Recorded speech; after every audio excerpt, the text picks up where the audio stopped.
Hello and welcome back to Columbus for our Origins Summer Preview. I'm Eric Summerer here with Mike Selinker from Lone Shark Games.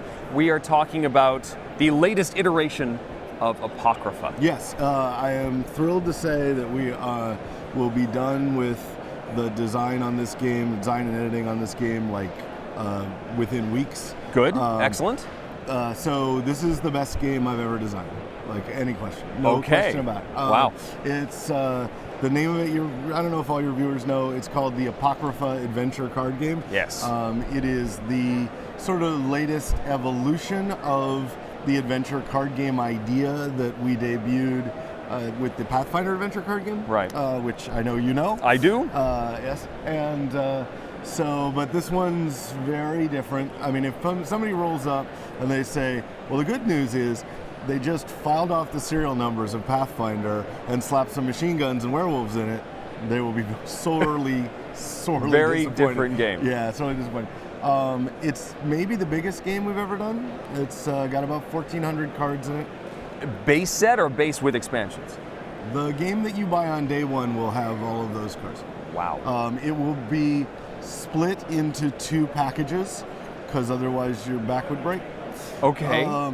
But on day one, the intent anyway is that you will get a base set which has the base box, cards, and the Skinwalkers chapter. Wow. The game is sort of built in a series of 9 or 10 chapters, actually, and then the including the chapter and candle point. So that's all one box, right? And that contains your 20 dice and all of the other aspects you need to play the game. It contains the main rule book.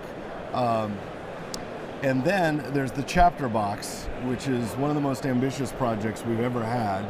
The chapter box is 8 chapters, each of which is essentially the equivalent of one storyline. Okay. And it's built around one kind of monster, so there's like the Deathless chapter, which is all undead and such, and the Dreamers chapter, which is all sorcerers and things from beyond and all that stuff. Okay. Takes place in the modern day, so there's a whole modern respinning on all these things. But the chapter box is 8 of those chapters. It's something like 800 cards. Oh my goodness. It contains, I believe, 72 pages of story and rules material that tack on to the rule book. Okay. It's the deepest written game we've ever made. Wow. So, and the authors who contributed to it are not just me, not just my design team, but Pat Rothfuss and Matt Forbeck and Kids Johnson and Aaron Evans and just a murderer's row of fiction writers. Wow. Who captured this idea that I had, which was what happens when your brain gets fragmented, gets sort of broken into a million pieces, and you have to put it back together.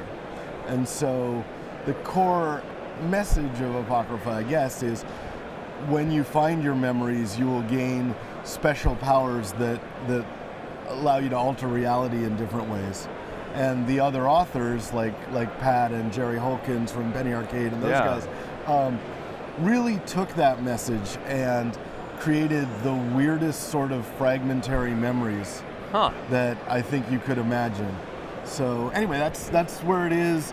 It's wrapping up. We're really excited about it. What are we looking at here? These look like character cards. Yeah, this is the debut of all the character cards. The first look at them. Nobody's ever seen them before.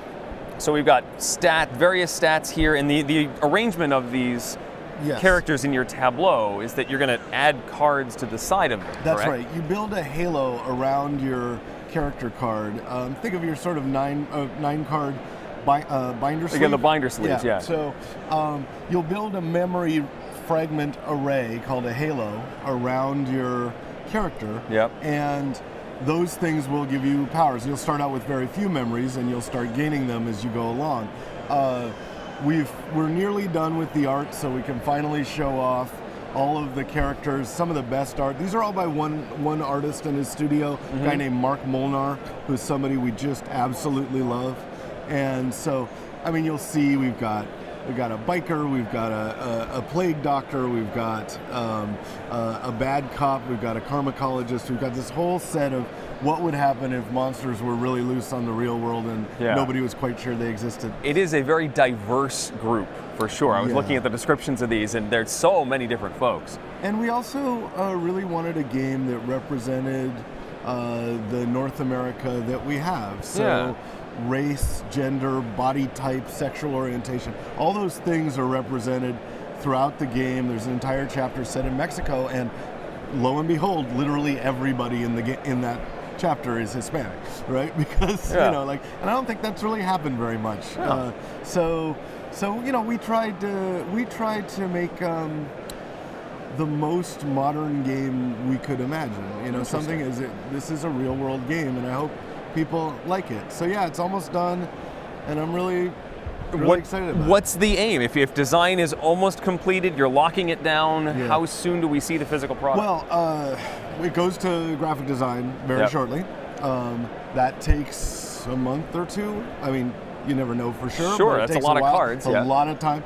And then we get a date from our printer, right? So we're not the kind of company who can just say, we don't own a printing plant, right? Right, yeah. So it'll be a few months, but it'll be soon. And it'll be in our hands of our Kickstarter backers first, and then brought out on the convention floor. We'll have it fully playable at Gen Con. Okay.